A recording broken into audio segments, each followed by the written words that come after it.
Talk to Talk Studios. We are back, people. Welcome back for another week of Talk to Talk Live. I am here. I am E-Rock, and this is Golden Arm. And how was your week? Not bad at all. I can't complain. I mean, it's been great weather out here. Yeah, it's amazing weather. Summer's coming. Summer's coming. Summer's coming. And I'm waiting for the layers to slowly come down. Summer dresses. Summer dress. Ooh, with high yes, heels. Indeed. Ooh. Yes, indeed.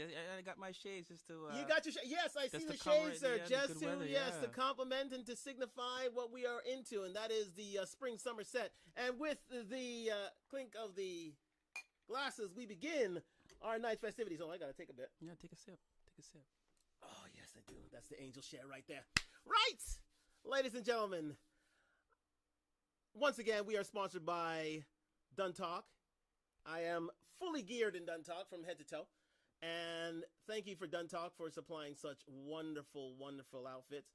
And you can catch their outfits at duntalk.com. If you've seen me on Instagram, if you see me on YouTube, all this week I've been promoting them to the hilt.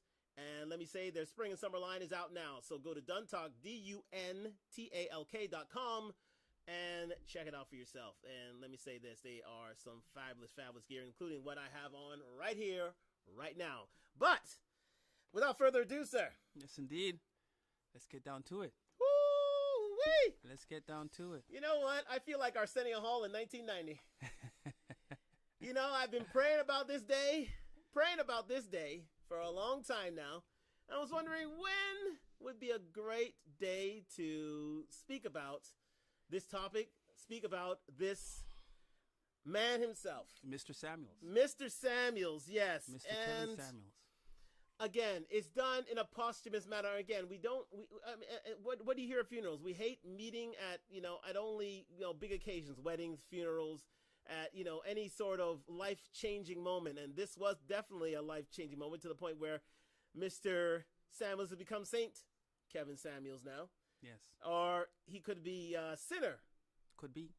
Mr. Samuels. We'll determine that throughout the night. Yeah, we're going to determine that throughout the night. We'll determine that throughout the night, for sure. And remember, you are live on IG and YouTube. Please drop in. Please, we love your comments. I mean, last week was pretty big on terms of comments and commentary. Last week was a hot one. For those who missed it. Oh. But don't worry. We're consistent. We're consistent. We're keeping it consistent. Yeah. Check us out on YouTube. Check us out on IG. Believe me, we are there. And it was a good night last night. It was a really, really good night. Good and free-flowing. But without further ado, let's talk about the man himself. Mm-hmm. Kevin Samuels. Is he a saint or is he a sinner? Is he the devil or is he an angel? Wow. Yeah. Mm-hmm. That's what we're coming down to, right? That's what we're discussing tonight. But to give fuller context, let me give you a bit of background into the man they call the Godfather. The Godfather came from humble beginnings in the hinterlands of Oklahoma. He was raised by a single mother. And despite his background, despite his lot in life, he was a very intelligent dude. One of the brighter students in his school, as he's so told. And he got a scholarship to university, went to university as an engineering student. Humble beginnings. He said, I want to be an engineer because, this major was going to get me a job. It's going to get me employed. So he went that way. But tragedy struck earlier on. As if there's enough tragedy in his life. He was diagnosed with Hodgkin's lymphoma. Do you know what that is? No, actually I don't. It is a form of cancer. Uh-huh. It's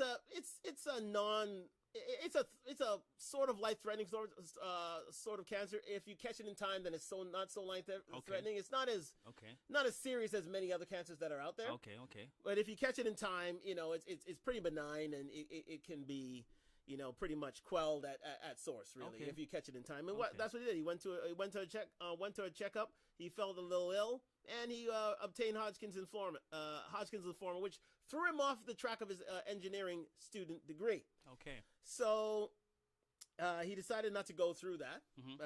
and then he became a research lab assistant. And then, funny enough, he said, I want to get into business. Okay. So guess what he did? What type of business?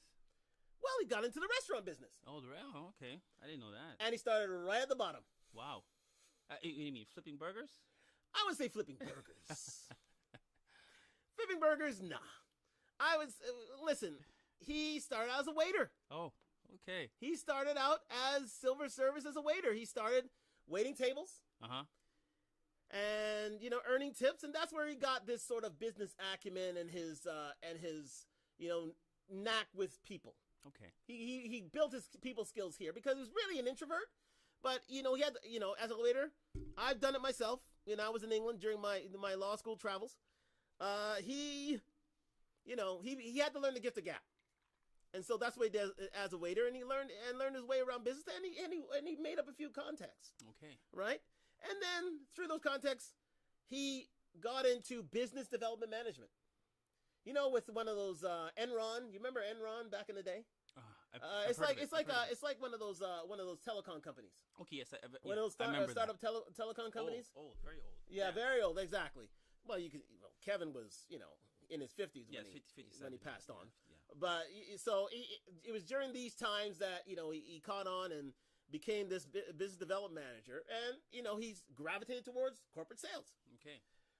That's where he had his real taste of business. All right. That's where he cut his teeth. That's where he found his niche, and that's where he learned people and learned how to read people and judge people and pitch to people and understand people and their feelings and their likes and dislikes. So he became more or less a people savant. Okay. At this time. Okay. So right? he's almost there. Okay, go on. He's almost there. He's almost there. I mean, this is where this is where he got his ideas for high value men and all these other things, which we'll get into later, because he dealt with them on a daily basis, right?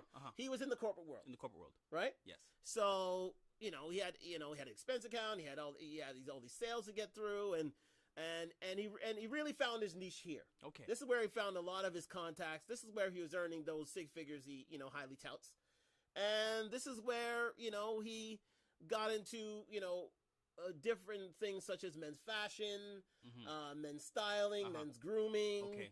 And this is where he found, because through his travels, through his different exploits, through his different business engagements. Okay. Yeah, and this is where he learned about women. All right. Yeah. So at this point, he considered himself a high-valued man. He considered himself a high-value man. Okay. Starting here. Okay, starting there. Starting here. All right. Exactly. Then, but again, this is where he started his life. But he got married. So when did he actually start the actual YouTube channel? That's coming. Okay. But first, he got married. Oh. He did get married. He was married twice. Okay. He married twice. And had one child. One child. He was an only child himself. Just to let you know, he was an only child himself, and he had one child of his own, which he frowns upon really in his because he always talks about only child syndrome and only children really being sort of selfish themselves because they got everything and they expect everything and that sort of thing, so they carry that on through life. So again, that's why he frowns upon being an only child and people having only children, even though he had only one child himself. Okay. So, but with that, he married after he married his childhood sweetheart, and he had his child, and he divorced not once but twice. Yep. This is when he said, "You know what? I've had enough of the corporate world. I'm going to start a YouTube channel." Okay, that was in 2015. That was in 2015. Okay, 2015. All right. So, advanced to 2015, started his YouTube channel. That was mainly about men's style, grooming, and improvement for the last 3 or 4 years. So basically, he had a channel where, he used to rate fragrances. He used to tell guys, the right, what suits are the best, for the right price. Okay. What shoes to wear. He used to style, gentlemen. All right. Right. So that's why he said, he's more or less an image consultant. Okay. This is where he received clients through his YouTube channel and say, you know what, I can style you up. Give me a budget. I can get you, the right shirt, the right suit, the right shoes, the right cologne. Put you in touch with the right people, so that and build up your image online, so that you can enhance not only your financial health, but also your emotional health. Okay. So what point did he become a asshole? So, what point is from 2015 to what? We're 2022. Yes. Unfortunately, he passed away. Again, my condolences out to his indeed. family. Condolences out to his family. And close friends. Yes. Believe me, because death is not warranted on anybody. It's No, something I do not want anybody. So, and yes, indeed, we pass on his condolences to his inner circle, to his family, to his friends. Exactly. And I'm actually hearing in the States there's people actually cheering on his death, which is wrong. Which is wrong. It's wrong. Definitely wrong. Which is wrong. Which we'll get into a lot later. But a whole lot of people, a lot of you ladies, are in your high heels dancing on his grave. I know this. I've seen it. You know what? I just put it to the test this week. I had if you know me, me as a person, and are a friend of mine on Facebook or follow me on Instagram. I had a profile pickup of Kevin Samuels. Okay, you did. I did see that. Yeah. Yes, I did. The amount of vitriol I received this past week, it could fill a cemetery. It could fill a mall. It was split. Let me say that. People who supported him and people who didn't.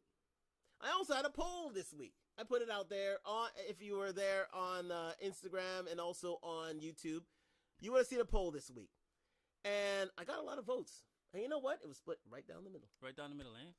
I said, was Kevin Samuels good or bad for the black community? Half of them said that he was. Half of them says that he was the devil incarnate. That he didn't deserve to speak to people in that way, in that fashion, and have the public image that he did. So, Mr. Samuels, he has no designation. He has no credentials in regards to being a psychologist or a therapist. He's not he's not a clinical psychologist. He's not a therapist at all. No. So basically, what the show is just his own personal opinion. It's his own personal opinion. That's what YouTube's all about. Yeah, it's all about its own personal opinion. So I mean, you do have people with a good amount of gravitas in certain respects. So you have experts in many fields, but with him, no. It's just his personal feelings. So yes. you give, it's a give and take type of thing. It was a give and take type of thing. This is through his life experience. This is a man who, through his life experience, became who he became.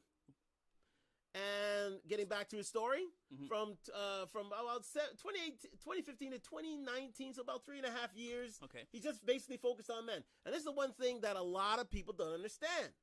Kevin focused on men for about 3.5 years. And whatever women got, men got. And worse. He asked men to work 60 hours a week.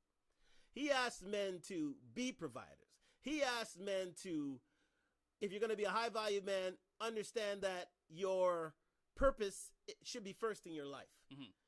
He was very, very difficult on men, and I ask you, and I challenge you to go back into Kevin Samuels' archive and see, because whatever vitriol he had for women, he had for men. He had for men and worse. Back then. Okay, back then. And he said to himself, okay, I've been focusing on men for 3 years. Let me see what ladies say about my quote unquote tone, my quote unquote style and delivery. And that was a jackpot for him.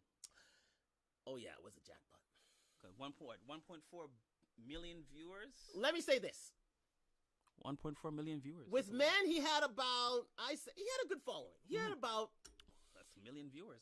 50 to 100,000 when he came upon it in 2019 to say, you know what, let me start focusing on female members and female followers and female viewers, and see what I can do for them. That started in 2019. Then in 2020, that's when the ball started really rolling. He found his niche. And that was asshole. No, it wasn't asshole. It was an asshole. Kevin. Some would beg to differ, though, but go on. Kevin is a man misunderstood. Mm-hmm. And we'll go on to it in deeper thought in this broadcast. From what I understand, I'm not gonna lie. I'm not a big Kevin Samuels fan. No, it's fine. I've watched him a handful of times. Yes. Right. Yes. And what I've gathered from him is that there's certain questions that he asks, because majority of the people that call in that he speaks to are women now. Right. 80%, I think 70-80% of the viewers are women. Well, here's the thing. He's because he knows that gets bigger views. Mm-hmm. So he calls on women first. Okay. It's not as if he's turned away men. No. But he's had men's weeks, mm-hmm. right? But he realizes that his bread and butter, that's where he makes his our female. And that's who he calls on primarily for views and primarily to get his point across. Okay. So, what I've seen him, there's questions that he asks these females. He asks them how tall you are, how much you weigh. Okay, wait. Okay, go on. Before we go there. All right. He told a woman she was average at best, and then he went viral. There you go. Who was that from? Do you know? I was just about to get to that. That was from... So in 2020... P. Badonna? Is it P. Dempson? Okay, P.P. Dempson, I think. P.P. Dempson. Yes. So he focused on women until 2020, and then that's when he started getting traction. But what really put him over the edge, and I would say I was there on the night when it happened live. Uh-huh. It was this December night in 2020. I say mid-December. This lady called in. She owned a pet store. Okay. And she wanted a high-value man. What is a high-value man? Well, I'm glad you asked. Okay. What is a high-value man? A high-value man. But before we even go into that, though, yes. Kevin technically is supposed to be the poster boy, so to speak, for High-Value Man. So, well, he's there. Isn't that's his phrase? Is it not? That's his phrase. That's his phrase. No, it's not his phrase. It's not his phrase. It's not his phrase. Okay. I thought it was his phrase. He said phrase. repeatedly that he did not make up the phrase high-value man. Okay. That has been I thought it doesn't in existence for a while. All right. He just made it popular. He just made it catchy. Oh, he just owned it. He just basically owned it for himself. Owned it. Well, he used it, and people take the term and liken it to Kevin Samuels. So would you say that Kevin Samuel is considered the high value man, the epitome of that, or he's the poster? He is a representative of the high value man. So other men should look at him and say, okay, I want to be like him. They should not want to be like him. They should want to be like themselves. Visually, though. Visually, I mean, listen. Some people don't like suits. Okay. Kevin was a man who was very, very bespoke, tailored, very well. Well coiffed. Well suited and booted. Okay, so a high value man doesn't have to be a man in a suit. No, it does not. Okay. No, it does not. Right. A high value man could be a trucker. Okay, go on. Okay, so what is a high value man? Is it could be a man in construction. Okay, it could be anyone. But let me define what a high-value man is, because a lot of people have asked that. Uh-huh. A high-value man is a man who could earn about $10,000 a month over a 3 to 5 year period. So you're looking at about $120,000 a year and above after taxes. But it had to be consistently. It can't just be a one-time $120,000. I'm a high-value man. No. It has to be over a consistent period of time. That's why I asked for 3 or 5 years. Okay. Secondly, other high-value men have to recognize you as a peer within the group. So therefore, someone has to vouch for you. It said, I'm a high-value man, and I vouch for you. So let's say I'm a high-value man, and you want to prove your credentials. I would be your co-signer and say, you know what? He is a high-value man. I can vouch for him. Okay. He's been in this for the last, 3 to 5 years, earning this amount of money, and he's in a network of us high-value men. Okay. Okay. You know what I mean? So men's SUV, men's SUV is not based on looks. No, it's not. Very good. Thank you. The People Dempson, thank you so much. You're absolutely right. He absolutely right. So, going on. Other high-value men recognize you as a peer in that group. You are LinkedIn level. LinkedIn level means that you can, you know what LinkedIn is, yes? No.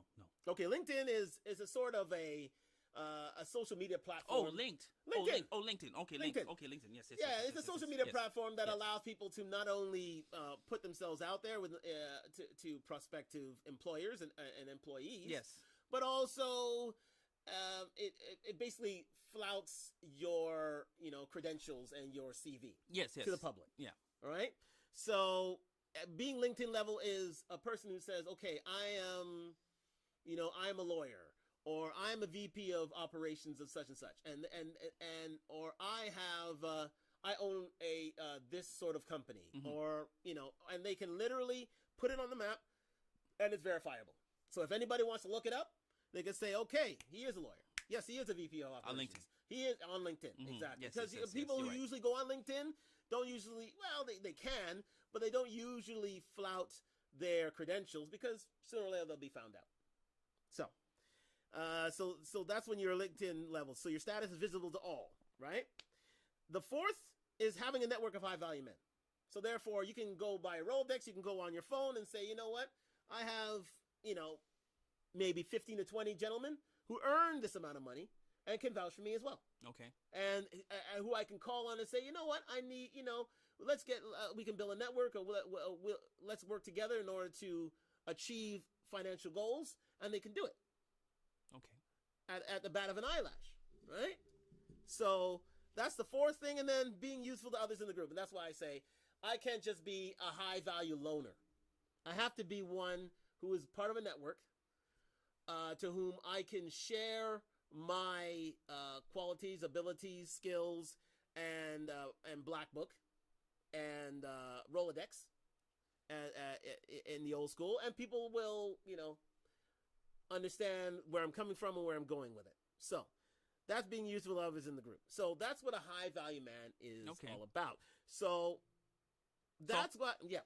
So, question. Yes, go ahead. 100,000 or more puts you in that category. 100,000 or more. 100,000. Say 100, 120,000 or more over a 3 to 5 year period puts you in that group. Put in the category. Okay. Yes. All right.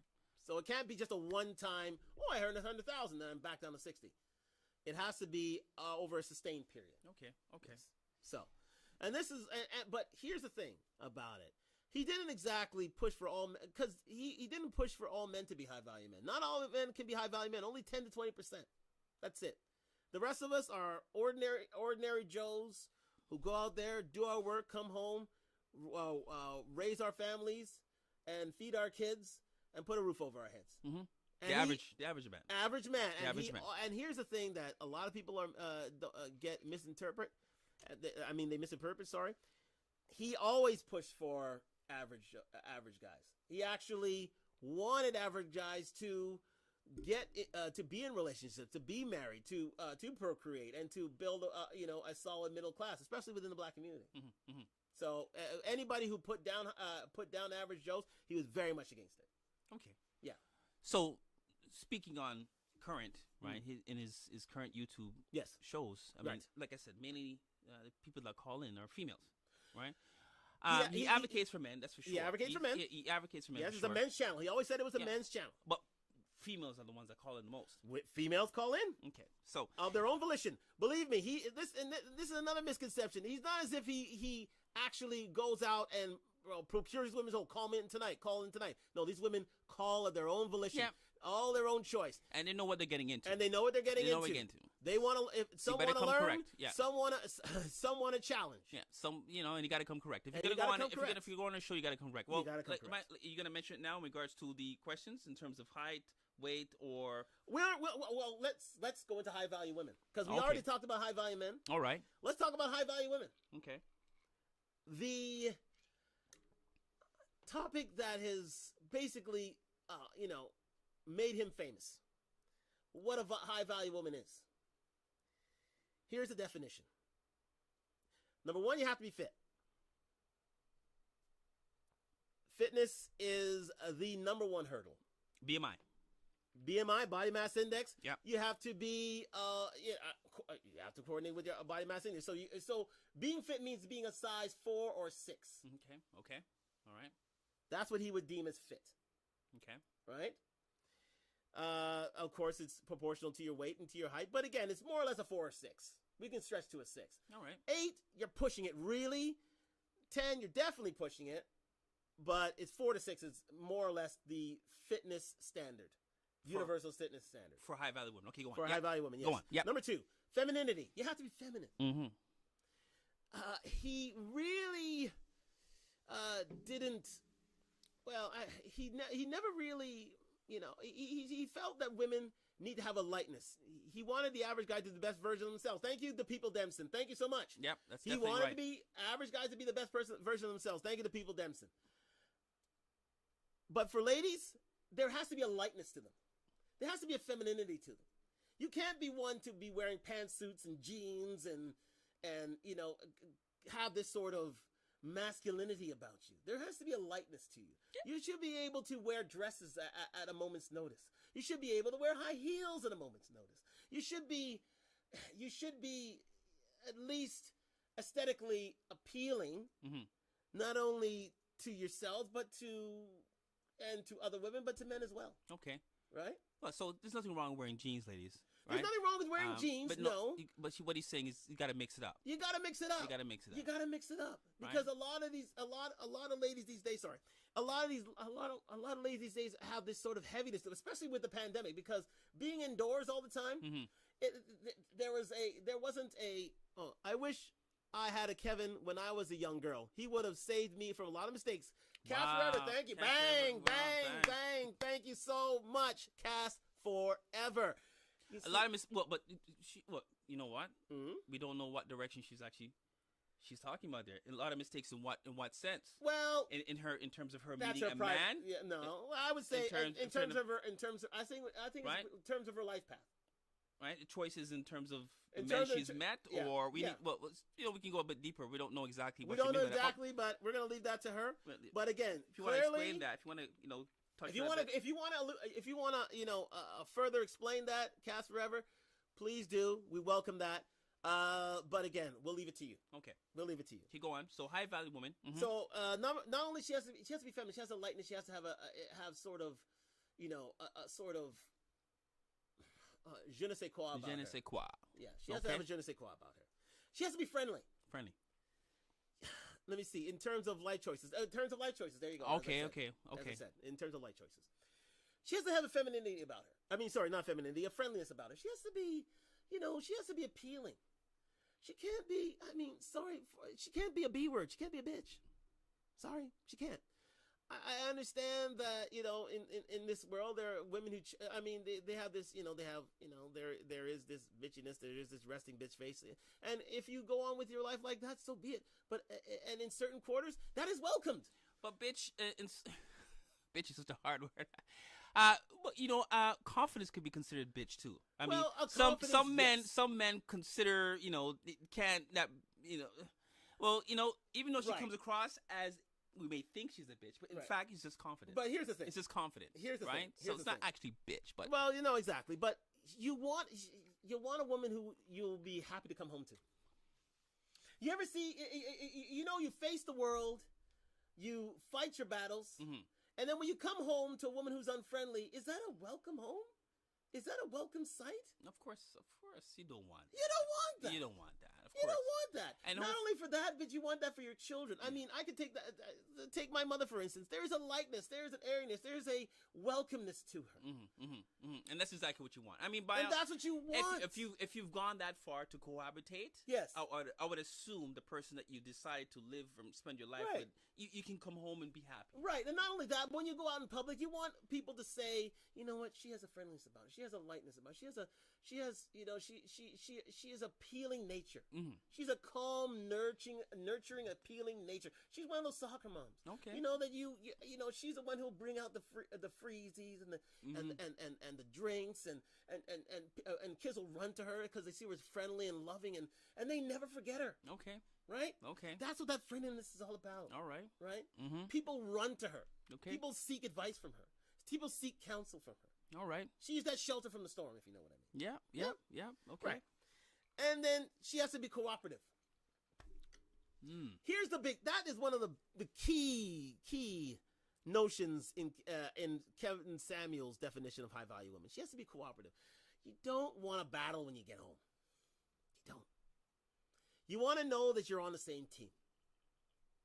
You want to know that you too are working towards your goals. You're allowing a gentleman to. The man is the head and the woman is the neck. There you go, Cass Forever. Thank you so much. There you go, Cass. Wow. That's Cass, you are singing from the hymn sheet. Oh, my goodness. I couldn't have got you from Central Casting even if I could. You got me verklempt in terms of my speech. My goodness. Fantastic, Cass. You know what? And that's what she's saying. The man is the head, the woman. Could you read that again, please? Just so we can get that again. Just quickly. I hope we can get that again. Just to read that again. Perfect definition. The man is the head, the woman is the neck. There you go. The woman is supposed to look out for your man. The man is supposed to lead. And in that cooperation, in that cooperation, families grow, families prosper. All right. Okay. There is no battles. There is no one-upsmanship. There is no tug of war. Okay. You want a boat to go in one direction. It almost sounds like a perfect woman. You know, basically. Basically, that's yeah. why these sort of women don't usually stay on the market for long. They're gone. They are gone. When a man sees this in a woman, they marry her straight away. They don't waste time. Mm-hmm. Especially if they have the ways and means to do it. They get her off the market right away. No one's perfect, but yeah, that sounds like a perfect woman. That sounds like a perfect woman. Go Yes, on. indeed. Go on. Yeah. Number 5, and here's one that a lot of ladies. Let me say this: a lot of ladies will maybe take umbrage to, unless you're into that sort of thing, or you have been raised to be this sort of woman, a submissive woman. Submissive, meaning a woman who realizes her place in the home, her place in the family, her place in society. Okay. And is willing to make peace and not war. Who's willing to get on to get along. Who's willing to take that step back so a man can, as Cass ever so eloquently said, for a man to lead so that the family can prosper. That sounds all right. That sounds great. That sounds great. I think we've been discussing it the last couple weeks. Yeah, that sounds great. There's nothing wrong with that at all. There's nothing wrong with that at all. That's not sexist in any way, shape, Not or form. sexist in any way, shape, or form. But here's the deal, though. Mm-hmm. In this day and age, especially within our community, that is few and far between. That is and I'll say it to the camera, this is an attribute that is not relatively found in our community. It is few and far between, unfortunately. You find it in many other groups. You find a lot of submissives in, white society and in Asian society, where their women are, submissive. pretty much are submissive by nature. Submissive by nature. In the Indians, in Asian society being Indian society, in Middle Eastern society where women are submissive by law, to be fair and frank, but not a lot here. As we were discussing yesterday, Our Caribbean women are different. Our Caribbean women are different. Okay, yeah, they're different. Yeah. They're not. You mentioned the Orientals. You mentioned the Indians. Well, don't call them they're Asian. Don't Okay, say sorry. Orientals. Okay. Asians. That's a bit of a. Indians. Their culture, their background is different from our Caribbean background. Well, our women are strong in nature. And North American background, North American, Caribbean background, I would say, yes. Western world background, yes. I would say that, yes. Just those two, for example, the Asian and the Indian, they're more submissive. They're more, they've been brought up that way through their parents and their parents before them and so on and so forth and what have you. Right. Our Caribbean women are strong and independent women. And the men need to understand that and accept that in order to thrive with that Caribbean woman, right? I mean, if you are looking for that submissive type of lady that will basically bring your slippers for you when you walk through the door, which is you don't have to be just that hypothetically way. Speaking. Just hypothetically speaking. Just for the quick example. I'm not saying that. Just hypothetically speaking, but it's not something that you would expect. It can happen.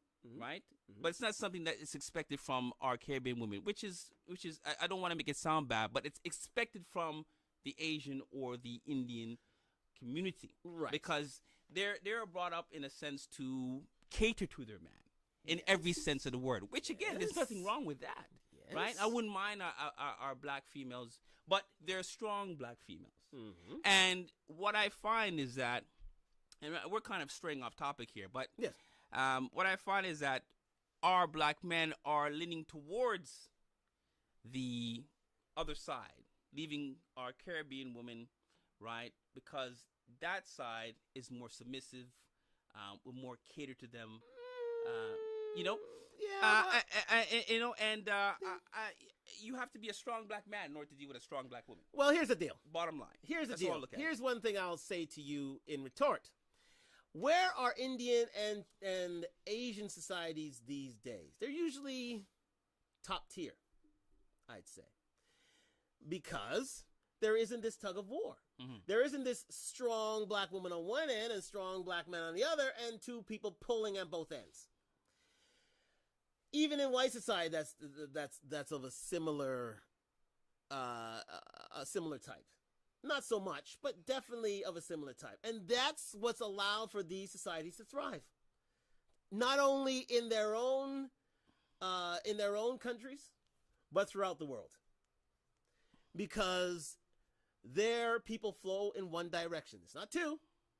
We tend to be a dual society. Mm-hmm.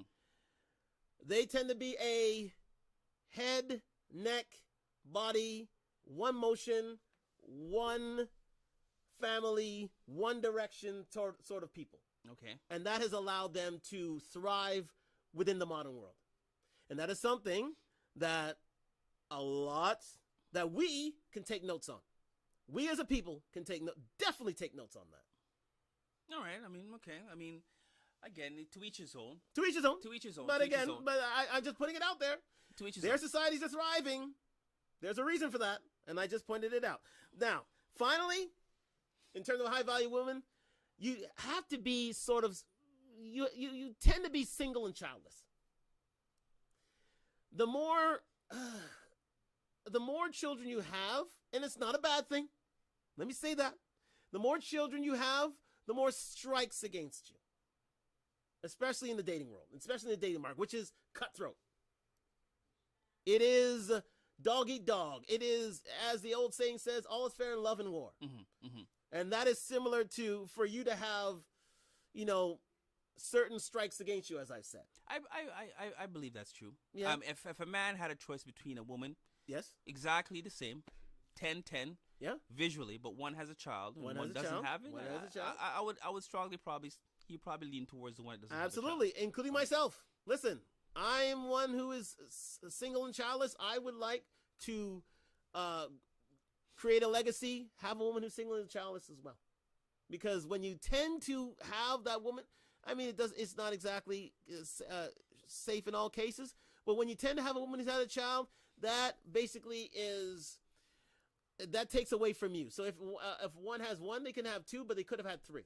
If one has two, they can maybe have one, but they could have had two or three, and so on and so forth. Don't forget low body count. Yes, indeed, don't forget low body count. Thank you, Troy. Low body count is key as well. You have to be discreet in terms of your sexual partners. You don't want to be the woman about town. that is true, right? And if everybody knows your body count, well then technically, well, you know what category you fall in. Not a very good. No, exactly. You know what category you fall in. Not a very good thing. So if you are promiscuous, I mean, keep it down low, right? Yeah. And the person that you meet, that you have fell in love with, that you have real strong interest in, I mean, even if he does ask you how much men have you sleep with, he shouldn't ask you that. Right? Yeah. But let's take our town for instance. Mm-hmm. Is it hard to find? Is it hard to find these women who are promiscuous? I say not, because word gets around this place definitely. Yeah. Well, yeah, it's hard to keep that a secret. It's hard to keep that, especially here. If you're in one of the big cities like New York, Chicago, or one of these bigger cities like London, then yeah. At my age, men already have children and have already been married. Yes, indeed, you're right. You're right. You know what I mean? So if you're a high-valued woman, Yes. for example, right? Would they think the same way as far as a man having children? I wouldn't want a man that has children. Most likely, yeah. They would, but the thing about it is, it's I mean, it's for a woman's choice, really. I mean, if a man is able to sustain herself and a family as well, then it's not so much of a problem. If a man is constantly in family court, having to pay child support and such like that, then yeah, it's a strike against him too. Sure, absolutely. Right. But it usually, I mean, there are men out there who are deadbeats. Let's face facts here, but. For those who are for those who are not, they usually can pay their way and and relationship can thrive. And you know what? It tends to be an asset to those who have children because they don't have to have kids for that man. Okay. So that's what else you got there? Okay, so we defined what high value men and high value women are. Let's define sexual marketplace value. Now, this is one concept that Kevin Samuels definitely made up, created, or proliferated himself. This is what he's really known for. Sexual marketplace value is when a let's take a woman for instance. When a woman's younger, in her 20s, her sexual marketplace value is at its peak because she has her youth. She has her she can have babies at a moment's notice whenever. Yep. She can start a family in a moment's notice. You know what I mean? Yeah. So she has many years ahead of her to have that to build a legacy with a man, if she so chooses. Let me say that. So that's when your sexual marketplace value is highest. But as she gets older, her value dwindles. So if you get into your late 20s, if you start getting into your 30s, if you start entering your 40s, yep, that marketplace value starts to take a dip. And because you have a less chance of having children and building a legacy with a man, so therefore it declines. And your marketplace value decreases as well if you have children. Well, you know what they say though? They say the new 50 is the new 40, and the new 40 is the new 30. Yeah. Right. Yeah. And I'm not gonna deny these 50-year-old women looking pretty hot. They're looking pretty hot, but can they have your kids? No. I mean, no. That's the defining factor. No. But I would assume at 50, I would assume at 40, I would assume at even late 30s, early 30s, they would already have their children. They would no, but a lot. But here's the thing. Let's look at Hollywood. How many women there have forewent children for their career? Thousands. I repeat, thousands of women. You can name them off. Vivica A. Fox forewent her career just to have forewent children to have a career. Nia Long forewent children to have a career. But these people have money. These people are well endowed.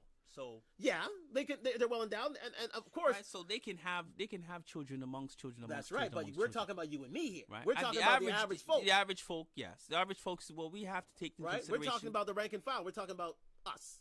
Those that would love to have 5, 6 children or whatever it may be. I mean, can't have that because we have to take finances into consideration. Yeah, sure. And not to mention the fact that an average person such as yourself or any female, they would have to, they're not looking for the right person to have children with. They're not going to have children with anybody, right? That's true. Right? So that's true, but they have to decide quickly. Right?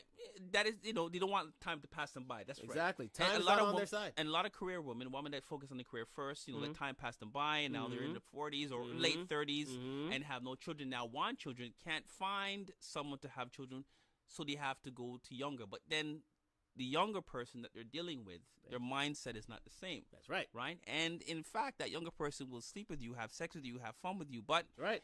Ultimately, what they'll do is find somebody their own age. That's right. Right? I mean... Case in point. Yeah. So, it's not like we're forcing anybody to have children by the age of 30. No. Ideally, I think the age of 30 would be ideal to have children. Well, probably a little bit younger. I would than say that. late 20s would be 20s, what, mid to late 20s. Mid to late 20s would be the perfect have time. all your children, eh? To at least get a start, one if not, there. At least, because I would say geriatric pregnancy starts around age 35. All right. So you really want to get it out. Sorry about that, ladies. So I don't want to blame. I don't want, like I said, I don't want to put the blame on ladies for not having children. Focusing on the career first. Right. I mean, it's a choice, right? And not to mention, like I said, it's preference. I mean, if you find the right man and you've been dating and this guy's not worthy or whatever you feel, he won't be a good father, this and that. You realize that. So as time passes you by, you say, okay, you know what? Let me get my career done. And now you're in your late 30s and early 40s, like, oh wow, geez, what I'm gonna do? I want children, Mm-hmm. but I know one person that that got herself, went to a sperm bank and Right. and went that route, right? But do you want to go to a sperm bank? I don't think a woman would want to. That's not a woman's first choice. That's a not woman's last choice. That's a woman's That's the last last choice. resort. Her last resort is a sperm bank. Her last resort is maybe finding maybe going on vacation and having it off with someone and giving birth that way.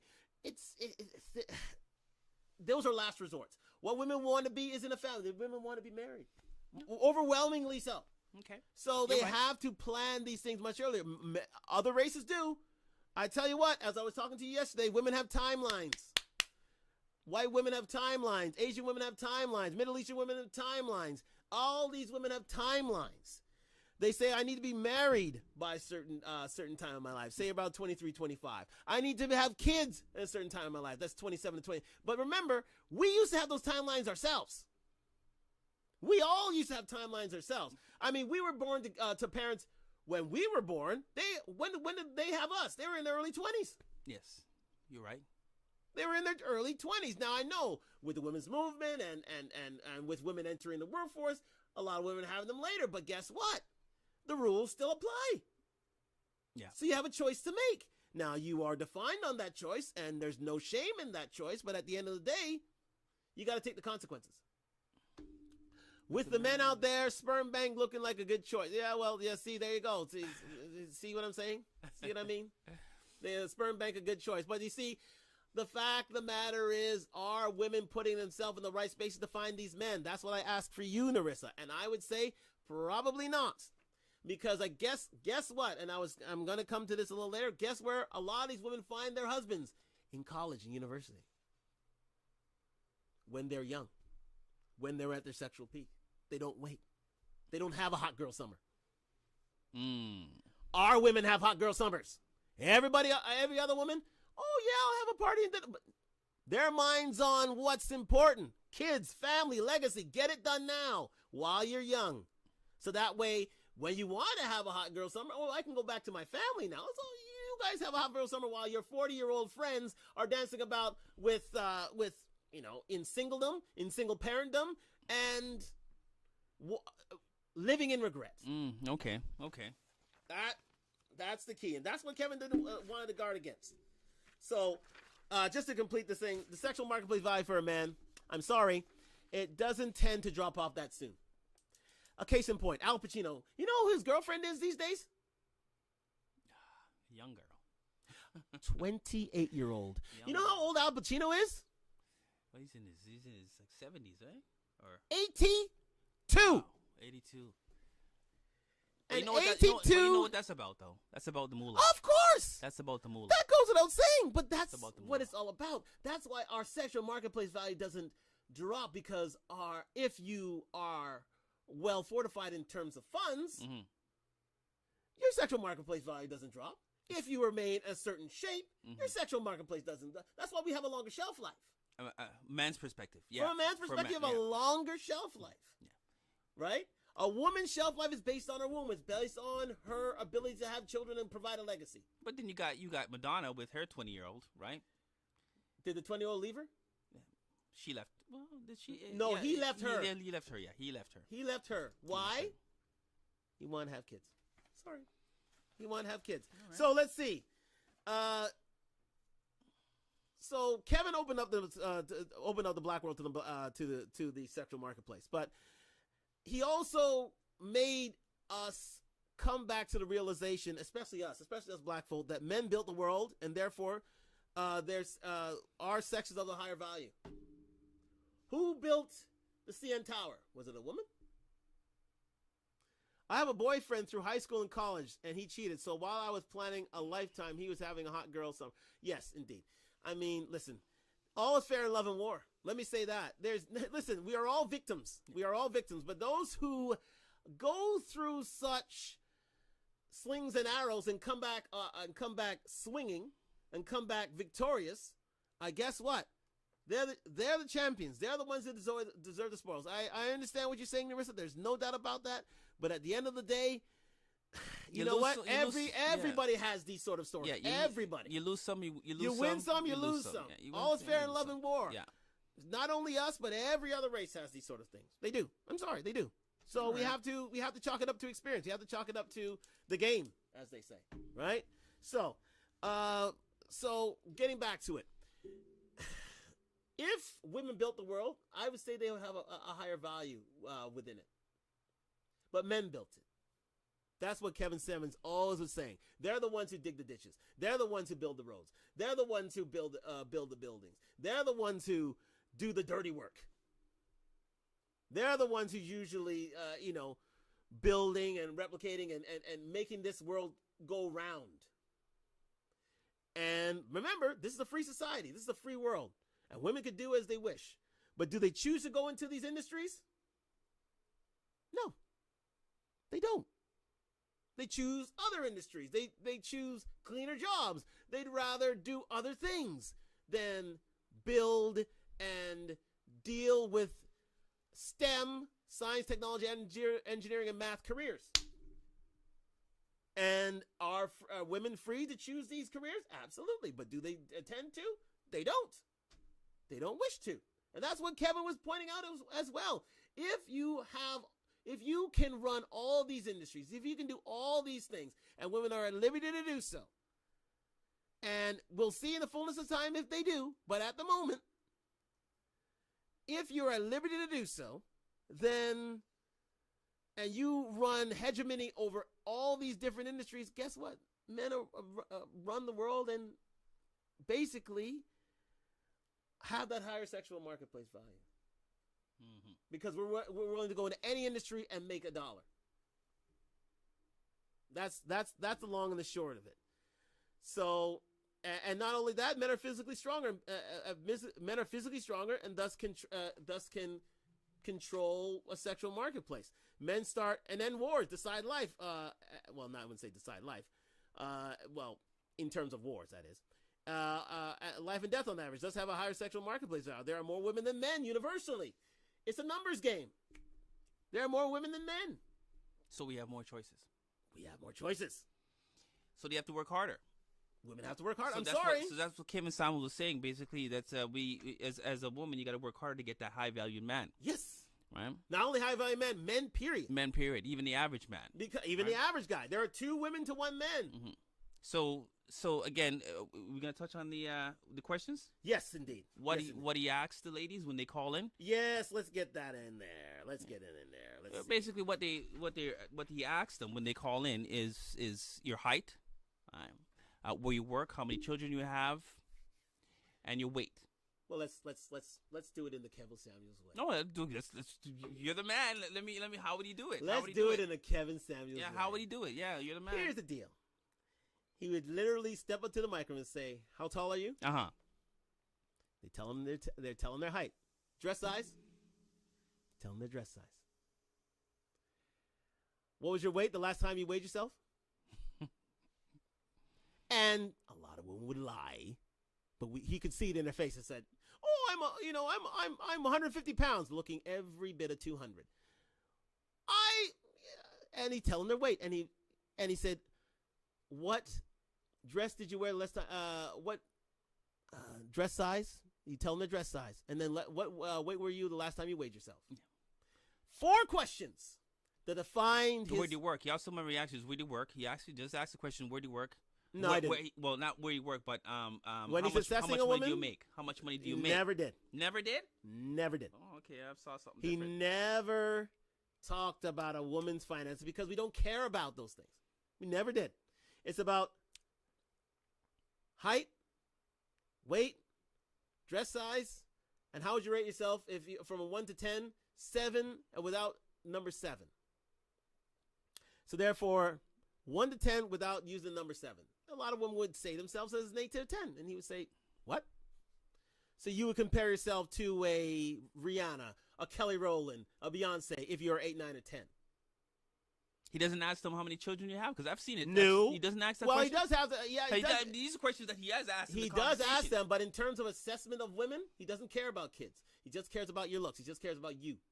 No, but it's been situations where, like I said, I've only watched a handful, but he's asked these questions. This woman has responded and says, No. "Well, I have 3 kids." When a woman right? wants He them, says, "How many kids you guys? You got 3." She says, "Well, I have 3 different fathers, but I want a high valued man." Right? Well, why do you want a high valued man? You're now considered to be what he says leftovers. Right? So you're not. Okay, we're rushing. We're rushing the brush here. Okay, well, we're rushing the brush here. Well, we're rushing the brush here. So First of all, when he starts a dialogue, when he starts a conversation, he would say this. Okay, what's your age? And what do you do? I'm a such and such and such. Do you have any kids? No. Are you married? Such and such. That's how he breaks the ice. That's the icebreaker.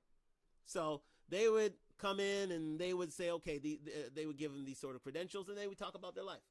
But if they're asking, quote unquote, to rate them, which a lot of women do, they just literally break in and say, "Oh, I know you have a certain topic on here, but I want you to rate me." Over his time, he swayed away from it. He didn't like that so much. But those are the questions he would specifically ask. He would ask you about your height, your weight, your dress size, and how you'd rate yourself. Those are the top. Those are the 4 questions he would ask himself, because kids would not come in. One kid would come into factor things is when you rated yourself, and then he adds in how many kids you've had, because kids are seen as demerit points. Well, he still asks the question. I mean, mind you, he's part of the conversation. He still asked how many kids you have. In some cases, He did. So he did. I mean, all these things just part of the whole dialogue of his whole show. It's part of his show. Part of the dialogue of his whole show. Yes. Right. So. Yes, it did. And like I said, again, I'm not a big Kevin Samuels fan, but I've seen just a handful of them. And the women that do call in, it's almost like they claim they're looking for a high value man, right? But they're not high valued status. Yeah, that's right. Most of the women, they consider themselves, they want high value. They want to know how to date high value men, but a lot of women just want to date ordinary guys. They just want to put themselves out there, or learn how to flirt, or learn how to, find a man themselves. And this is when you mentioned earlier, instead of looking for a high value man, how about you stick to an average guy? Yeah. Right. Now, yes. What Kevin does, what I've seen Kevin, he gives him the hard truth. Yeah. There's no sugarcoating it. He tells you how it is. He calls it as he sees it. Right. And in a sense, it's harsh. But it's a harsh reality that these girls need to accept the fact that, well, you have 3 kids from 3 different fathers, right? But here you are looking for a high value man. Yes. So exactly why do you want this man? Is it because you want him to take care of you and the kids? Basically. Right? I've seen him ask the question, where do you work? He does ask that question, right? What do you do for a living? And they answer the question. Some say I do nails. Some say I do hair, right? Well, and then brings in the fact, well, I have 3 kids. Well, I've dated men. They say I've dated men, and this man did me this man did me that. Well, are you looking in the right places, like you mentioned? Just Kevin actually mentioned there's certain places where you should actually look for these men. Right? If you look for a man in a club, no, that's a big no-no. No bars, things like that. Yeah. I'm sure you have that down there. Right? I do have that down there, indeed. Right? There are certain ways you flirt. There are certain places that you go. There are certain things that you can do for yourself. But a lot of Kevin usually dissuades these women from trying to find high value men because they haven't been raised to be wives. That's the long and the short of it. Now, yeah, you're right.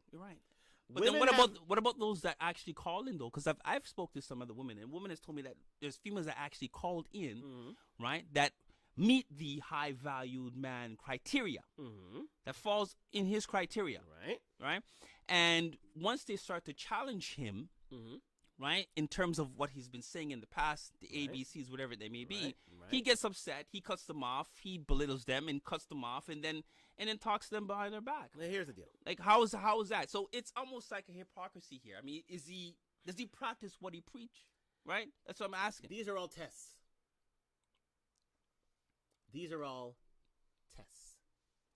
Can a woman thrive under said pressure?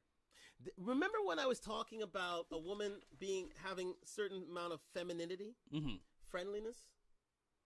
But he's being challenged. It's his show. No, it's his show. Not. He's challenging them. Okay, but he wants to see what they can do under pressure. All right.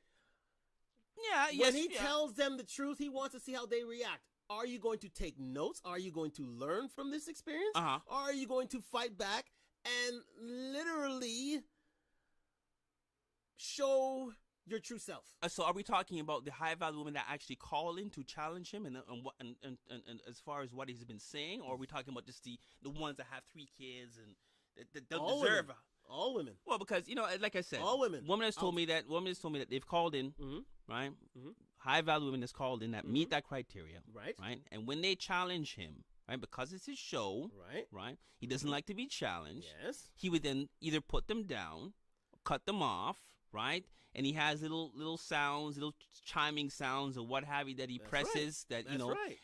And that's to me that's ignorance. They're acting the fool. That's ignorance. They're acting. Are they the fool? Are they acting Here's the the fool? deal. Are they fit? Are they feminine? Are they feminine? But I just told you they. Hold on. Go on. Are they cooperative? You got a live here? We got somebody coming in. We got a live.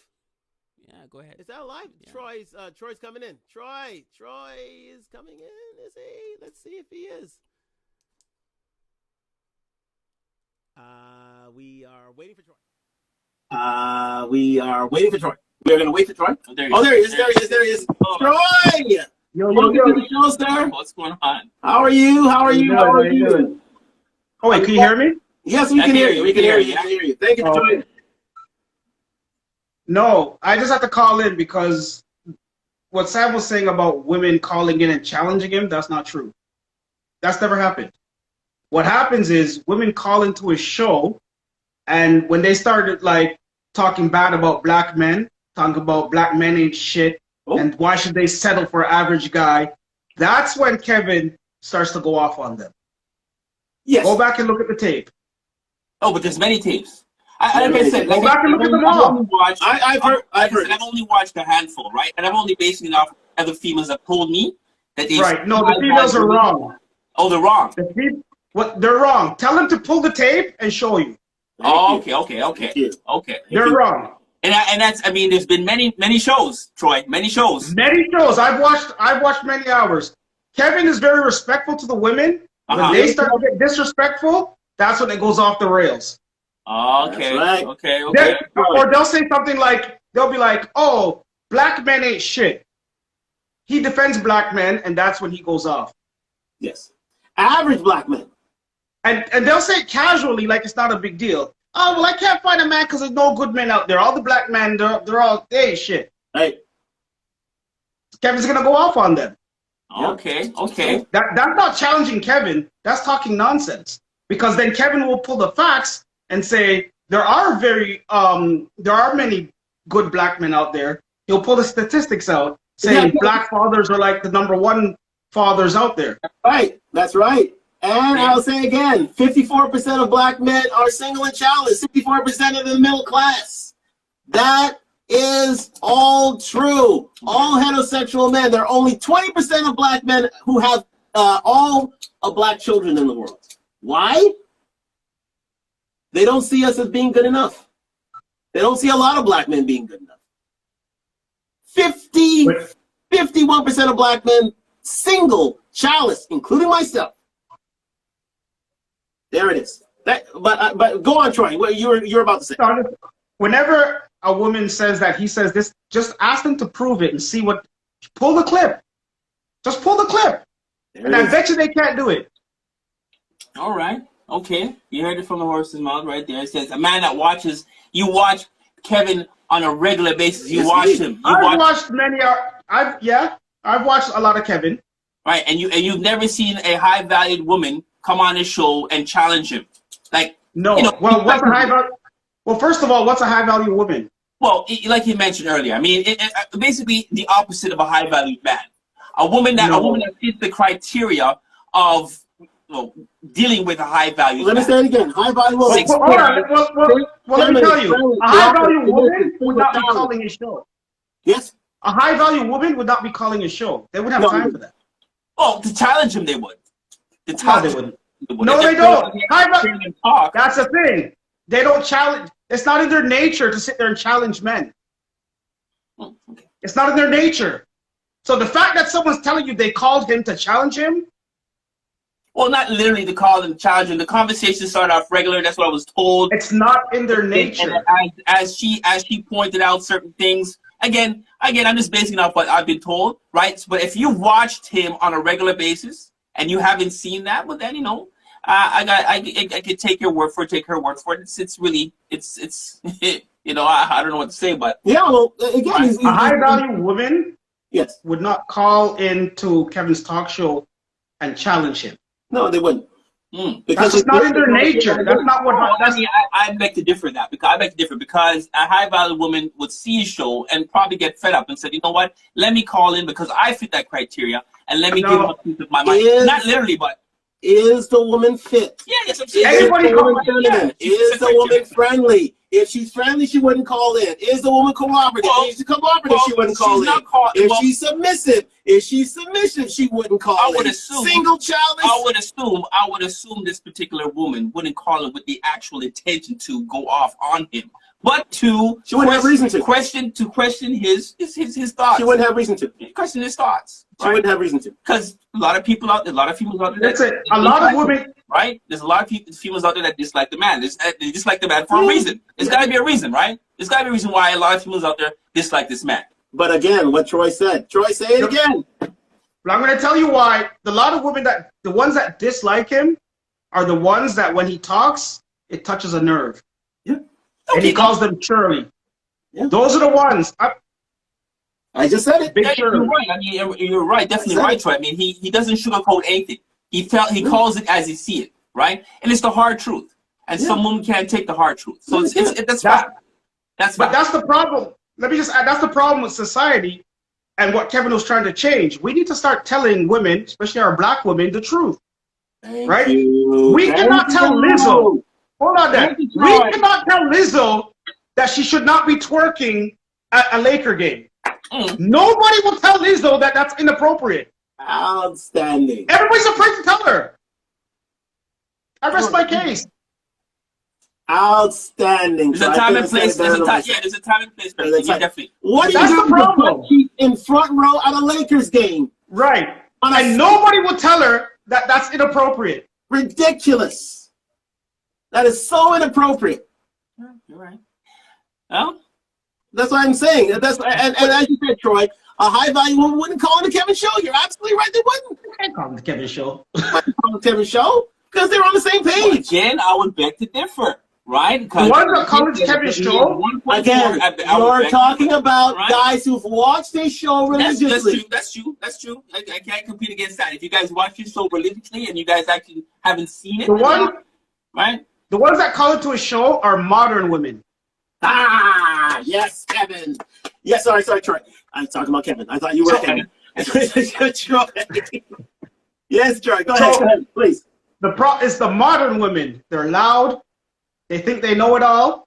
They got all these degrees. They go to school. They get degree after degree after degree. They think they know it all. Those are the ones that are calling the Kevin show and trying to tell Kevin what they know. That's right. What you defined right there, as he was saying, is a modern woman. Okay. Those are the ones who call into a show. All right. Modern women call into a show because they have a bone to pick with Kevin. Okay. Those all right. Those are mine. So there you go. From two men that watch it so consistently. Yes. Right. Okay. Yes. So again, Troy, you have anything else to say? I just tell it like it is, and that's why I kind of been drawn to Kevin. He told it like it is. Just give us the facts. And the facts are what women don't like is like, you know, if you're 300 pounds, a guy making $200,000 a year is not going to want you. You're not checking for you. The women don't want to hear that. And now that he's dead, those 200-pound women are the one rejoicing and dancing that he's dead. Of course. So you know what's going to happen? They're all going to go back to being lazy. They're going to go back to being lonely. Troy, I would say this. Kevin Samuel's now a martyr. I agree. His message is now only the larger now that he's dead. Yeah, they're so stupid. The more that they celebrate his death. If they had only accepted his message, you wouldn't hear another thing about Kevin Samuel. But since they are so adamant against it, guess what? It's like, you know what it's like? It's like the gospel. It's like Christianity. So many people dislike it. So many people dissuade it. So many people swept under the rug. But guess what? 2,000 years later, it's still with us. But even celebrating his not going away. Go ahead, Troy. Even celebrating his death, if he had just died and they kept quiet, he'd probably fade away. They're celebrating his death is elevating him, his martyrism. Thank you. It's crazy what they're doing. They need to just be quiet and let it just go away. Thank you. Now that's what they're calling Saint Kevin. Now they're calling Saint Kevin. Exactly. He's not Saint Kevin anymore. He's Saint Kevin. Troy, anything else? That's it, man. Thank you. Troy. Oh wait! Wait. I gotta call you two out. You know what's coming. I gotta call you out. I came on, I typed in the show last week saying, hey, I think Kevin Samuels died. Oh, that's ridiculous, Troy. Get out of here. Troy, you know what? I'll hold my hands up. I had breaking news. Hold my hands up. You know, but here's the thing, Troy. I'm such a devotee, and so are you. I didn't want to believe it until I found sources, and then I because it really came as a shock. You know what I mean? It's like listen. It's like modern women say, "Oh, Kevin Samuels is dead," but when it actually happened, it just hit me to the core. What are we doing on weekday nights these days? It's like we have to find something else. It's like, what are we to do now? I know. This man formed a movement of men and of women that is going to go through the ages. He's redefined the black family. He actually heralded the average guy. I think people misunderstood his mission. His mission was to keep the black families together. Thank you. The 70s and the 80s ruined black families. Thank you. So he's trying to get it back together. So absolutely, people misunderstand his message. Troy, I was telling you yesterday, we were married at an 80% rate in the 60s. We were married at an 80% rate through Jim Crow, through racism, through slavery, through all these different things because we needed each other. And once the women's movement and once social security and social insurance and government programs, and once the workforce came to play, some people took it on full bore, like black women, and others didn't. Someone said women's, and you know what? A lot of these women's rights leaders who are, of different races, you know what they are, man? They know what they are? They're married. And Kevin said that all the time. He did. Marry before you carry. That's right, marry before. But what I'd like to know is what message are people upset about? I would like to know, what are people really upset about with what he said? You know what it is, Troy? I'll tell you this. It's because women and men, because he chastised us for 3 years. Remember? Oh yeah. Women and men were being called out on their bullshit. That's what they're upset about. He found their truths, and they didn't like it, and they knew it was ugly, and they knew it was public, and they hated him for it. Yep. That's what irks people to this day. That's what modern women hate him, because he finally showed them their true selves. They tried to cover it up with Oprah. They tried to cover it up with different talk shows and different movies like Wayne to Exhale and all these different modern women films. And you know what, Kevin?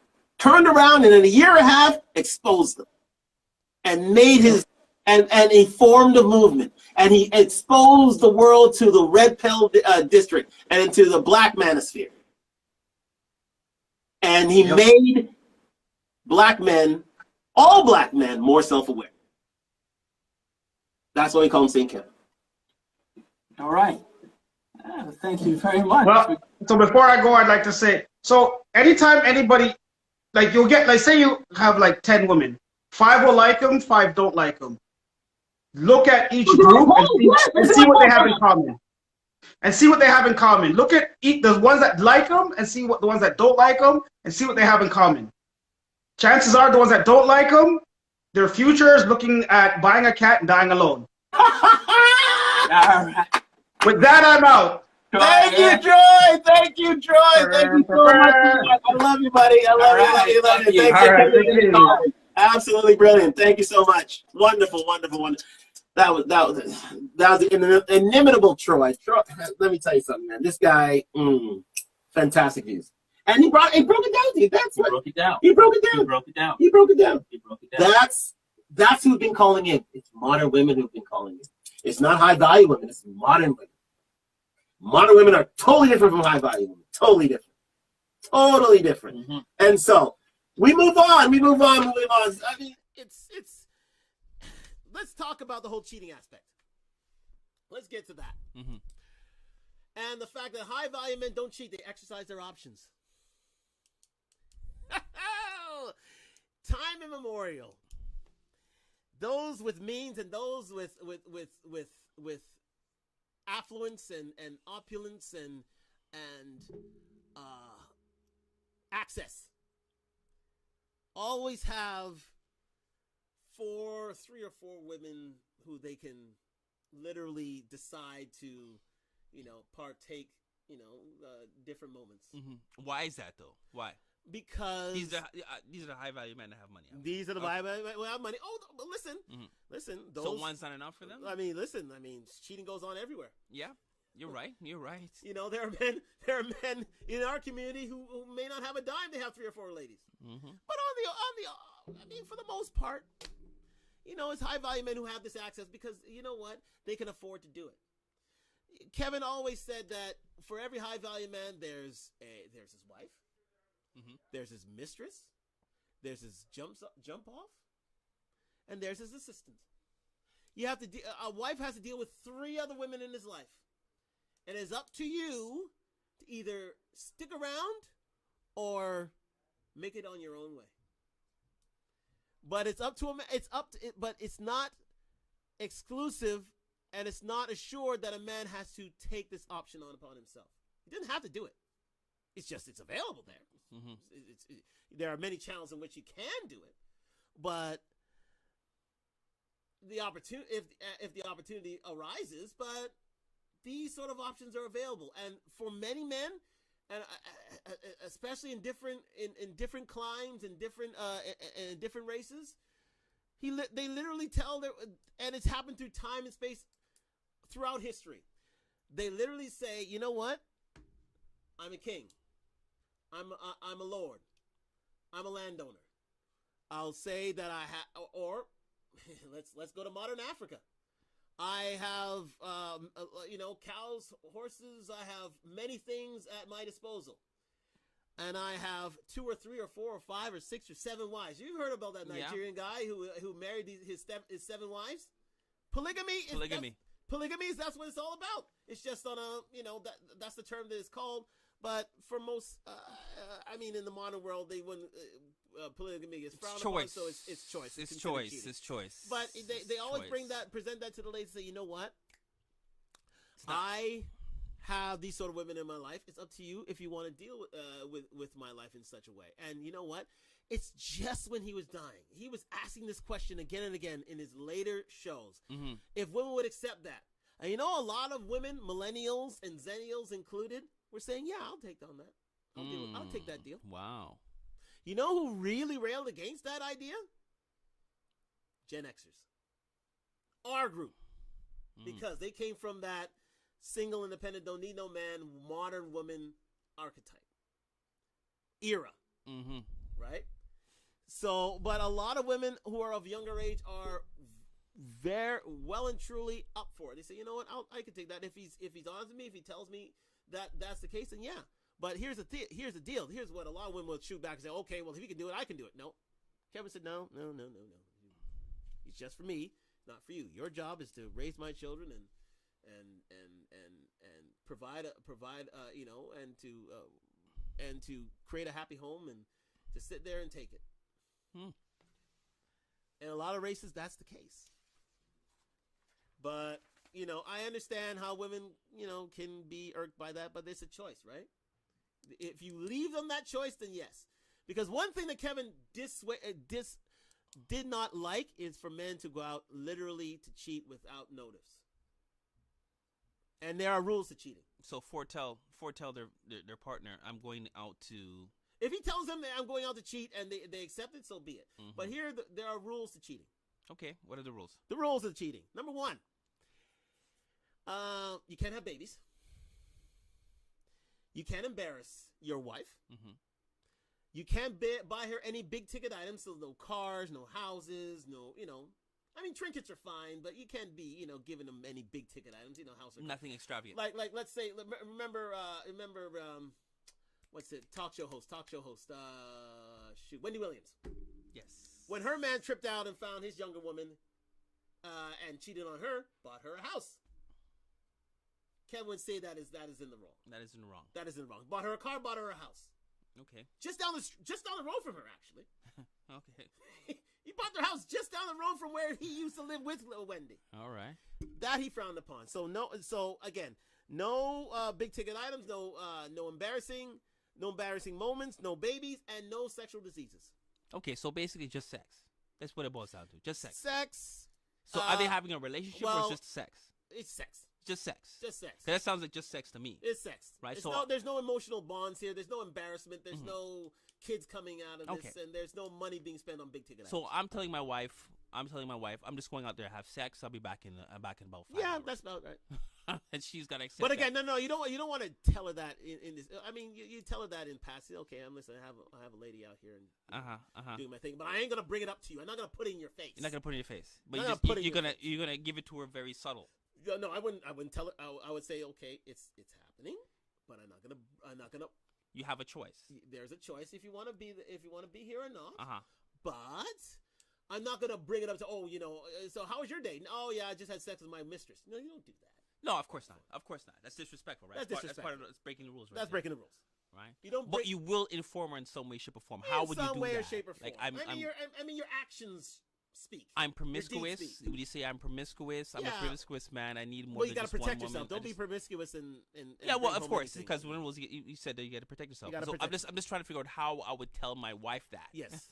without her getting pissed off. Well, again, you'd have the conversation. You have the conversation, right? But here, so is this after or before marriage? This is during marriage. During marriage. So you're already married. You've already walked down the aisle, and you said, you know what? I need something a little bit more than just you. Yeah. So only you can do it. A man can do it, but a woman can't do it. A woman can't go out there either. A woman can't. If a man is of a certain means, as far as his rules are concerned, as far as his rules are concerned, she can't. She cannot. She cannot. But he can. But she cannot. That's so. Okay. Well, it's either your choice to accept it or not. Yeah. It's your choice to accept. Then divorce is the matter. But here's the thing. Well, there's divorce. There is that matter. But guess what? Let's take Bill Gates. Mm-hmm. Bill Gates told his wife, his ex-wife, you know what? He was dealing with his best friend for about 20, 25 years. He always said she acknowledged the fact that she had a woman on the side. Oh. He acknowledged that. And she accepted that because guess who he is? He's Bill Gates. Bill Gates, exactly. He's Bill Gates. Right? Any sort of high value man, if they present this deal to most women will take it. Yeah, because look at the life that they being provided. Because of money. Exactly. That's money. I get it. I get it. Right? So they must lower their standards. Yes. For money. Well, I wouldn't say lower their standards. It's not lowering their standards. Well, keeping that standard, keeping a high standard, keeping that money. You're being kept in the. You're being kept in the life to which you are accustomed. How many times have you heard that? You are in a certain lifestyle that a lot. Because listen, as a high value man, you're always in demand with women. That is true. You are. Listen. Panana is being thrown at you, literally, every single day, and it's very, very difficult for a man of any means to just deny and say, you know what, I'm gonna over a 20 to 25 year period. It's damn near impossible. Damn near impossible. So you have to have rules to these certain things. If you know you're coming home to your wife, that's fine. If you are basically making mistakes, making errors, being embarrassing and such, then you deserve to be held to account. Yeah, that's right. You're right. Yeah. Right? There are rules to this. And it's not just something that's just happened today. It's happened over time and space. Ever since the dawn of time. It is. And, and it's usually men of means who are able to get away with this. Usually men, those who are, deadbeats and, and no good, of course they're going to catch hell. Of course they're going to catch hell. Because what can you provide? Yeah. Right? So, Kevin, reveal the truth about ourselves again, that women are hypergamous. Women will always want to date up in terms of status, as high as their looks can take them. Right? Women have always been hypergamous. They've always been ones to say, you know what? You know what? You heard it on his show all the time. Why did you leave your man? Oh, we didn't see eye to eye. It was, irreconcilable differences. But deep down inside, they realized that, you know what? I thought I could do better. The woman thought I can do better. Thought you can do better. They thought they could find a high value man. They thought they can find a man with more stairs. I mean, he literally had women come on the show and say, you know what? I'm a wife and I want to leave my man because he was richer than my husband. Yeah, it's take a look at that Huntsville show. Yeah. The woman who's on that show right now, that light skinned curly haired lady, she left her husband of a few, I think about 5 or 6 years, and to marry a richer guy. You know what happened to that guy that she left? He died. But those are no good women, man. Those women are no good. Yeah, but it happens all the time. No good women, and those women are superficial, and they're only looking for one thing. But they're never held to account. This is the issue. And we need to, in that case, you need to be held accountable for You need to be held accountable. This is the one thing that you have to be held accountable. You got to be held accountable for these things. And women, and that's what Kevin brought to the bear. And listen, men are drawn to women who are aesthetically pleasing. I'm sorry, it's true. It's over time. We are who we are. We like women who look good. It's true. That's true. It's true. Visually, we want women who are visually stimulated. Ideally, before you even meet the woman, you have to well, it goes both ways. Both ways. Both ways. Right? It's visually you're appealing to that individual. Yeah. What I see is what I like. And then you get to know the individual afterwards. Exactly. And again, Kevin re-entrenched in the universal high value man, and but more so than anything, and Troy brought it up himself. Kevin was one who wanted to bring back the black family. My friends, it's been stated once here on Talk Live. Thank you for joining us. And well, before we go on, I have some, before we actually leave, I'm going to do it quickly, right? I have some Kevin do's and don'ts here, right? That he's mentioned in the past. And one of the do's and don'ts, he says here, I want us to point off, I got about 3 or 4 here. The more you try to please the woman, the less they will respect you as a man. So that's one of his do's and don'ts, okay? All going on. He says here, never date a single mother, okay? Going on, he says, never finance a woman's lifestyle. Well, you can if you have the money. If you have the wherewithal to do it, then yes. Be mysterious, he says, around women and let them know you have other options. Yeah. Okay? And that's basically what you've been telling there. He also says, remember, the pussy is never yours. It's just your turn. These are some phrases that he's used. Unless you're married. You never went beyond the bounds of marriage. If you were in a married relationship, then pussy's his and dick's yours. So I guess. Never date your coworker. True. So Kevin do's and don'ts. Never date your coworker. And last but not least, okay, there's actually a lot of them, but I'm just naming off a few here. Never tell a woman how much money you make. Well, it'll come out in the wash anyway. It'll come out in the wash, but never. I guess it means up front. Up front. Yeah. Right? But, so some Kevin do's and don'ts here. You may disagree or agree. Yeah, exactly. But overall, again, just to touch on the fact that we want to send our condolences out to his family and his close friends. Right, his death was sudden and unexpected, and we just want to say we are here and and we send out our condolences out to his family and friends, close friends. Yes. On that note, well, let me say this before we wrap up. Kevin's overall message was to bring back black families. We are married at a very low rate compared to other races. I think we're the lowest married people. Black women in the United States, and I'm sure in the Western world, are married at a 27% rate. 1 out of 4 black women, he always said this, are married. Black men, as a third of us are married. there's a problem here that needs to be rectified, that needs to be adjusted and corrected. And if we don't do it, we're just going to get further apart. And not only that, speaking for black men in general, black men tend to make great fathers. So guess what? A lot of other races are starting to see that and starting to make inroads. With free choice, with free will, again, black men and black women are starting to separate. They're starting to get in these interracial dating things. They're starting not to love each other and live with each other anymore because we don't know how. We don't know how.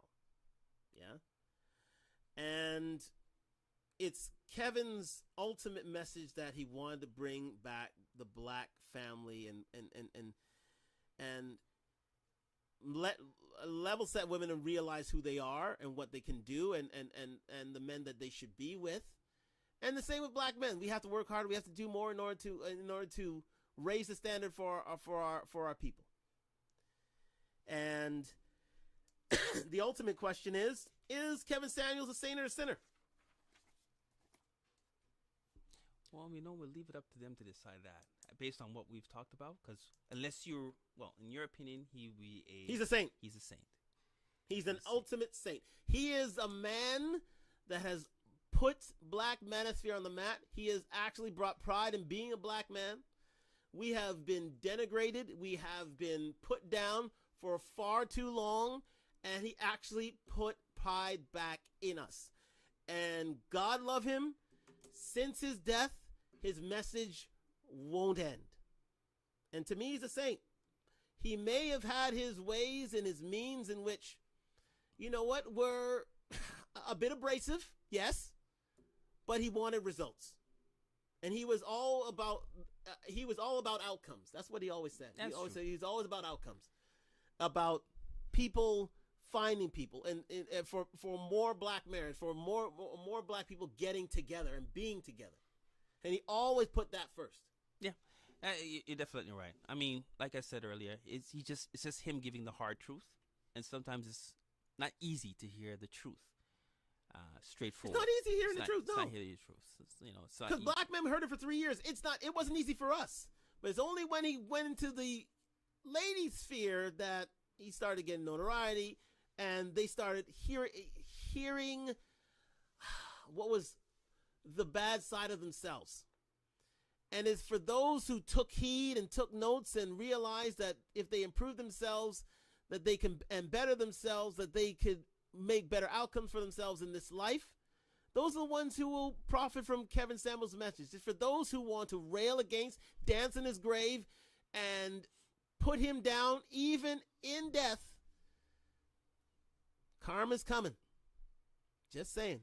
Karma is coming. I'd like to thank you all for joining us tonight. Thank you. This is a great show. Thank you, Troy, for calling in. That was a great call. That was a fantastic That call. was. Troy, thank you for calling in. Thank you for calling in. And thank you to you all, your studio audience. We are back online. This, again, was sponsored by Duntalk.com, DUNTALK.com. Thank you to the people at Duntalk for this wonderful gear that I have on right now, which I'm looking fresh in. The spring summer line is out now. Mm-hmm. And please go to Duntalk.com and enjoy. But we'll be back next week. Back next week, Thursday, 8 p.m. sharp. Don't forget YouTube, IG Live. Yes, indeed. Like, subscribe. And tell a friend. Follow. Please follow. Please let us. Please come on back next week. All right. And we'll be able to talk all that talk. And if you do talk that talk, we walk the walk. Good night, everyone. Talk the Talk is sponsored by Duntalk Fashions. Click the link in the description below. Go on, click it.